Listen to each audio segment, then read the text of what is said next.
Imagine there's a tunnel straight through the Earth and you jump in. You start falling, faster and faster. At first, it feels completely normal. But this isn't just falling off a cliff. The deeper you go, the rules start changing. Gravity doesn't stay the same. It depends on how far you are from the center. At the surface, gravity is strongest. But as you fall, there's less mass below you pulling you down. So the deeper you go, the weaker gravity gets. And this change follows a simple pattern. If we imagine the Earth has uniform density, the Shell theorem gives us a beautifully simple result. First, look at the ball inside the Earth. Only the mass inside its radius, the blue region, pulls it downward. The outer shell above it, shown with these canceling arrows, exerts no net force. Because density is uniform, the mass inside grows with the cube of the distance from the center. M inside equals m times r cubed over r cubed. Plug that into Newton's law of gravity. F equals negative g times m inside times m over r squared. Substitute m inside.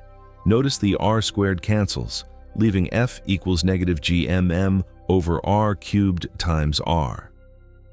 So the force is directly proportional to your distance from the center. If you're twice as close, the force is twice as small, and right at the center, where r equals 0, the force is exactly 0. From the Shell theorem, we found that the force pulling you toward the center is proportional to your distance from it. F equals negative gmm over r cubed times r. Now, remember, Newton's second law, F equals m times a. Dividing both sides by your mass m, the acceleration becomes a equals negative gm over r cubed times r. Let's define a constant omega squared equals gm over r cubed. Then the acceleration simplifies to a very clean form, a equals negative omega squared times ei car. This is the hallmark of simple harmonic motion, a linear restoring force that always points back to the center. Watch what happens as you fall through the tunnel. The acceleration arrow always points toward the center. Its length gets smaller as you get closer, and it reverses direction after you pass the middle. Because the acceleration is proportional to the displacement, your motion is a perfect back and forth oscillation, like a mass on a spring. The period of this oscillation depends only on the Earth's size and density. For our Earth, t equals 2 pi over omega approximately equals 84 minutes.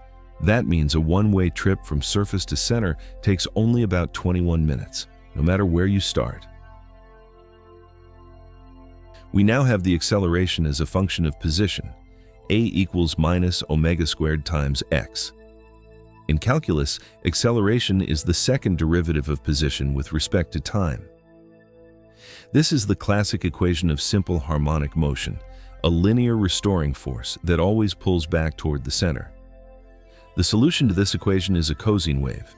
X of ti equals a times cosine of omega t plus phi. Let's visualize that. Here's a graph of position versus time. The horizontal axis is time. The vertical axis is your position inside the tunnel, plus r at the surface minus r at the opposite side, and 0 at the center.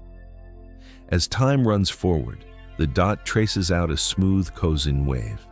You start at the surface, fall to the center, go to the far side, and then come back.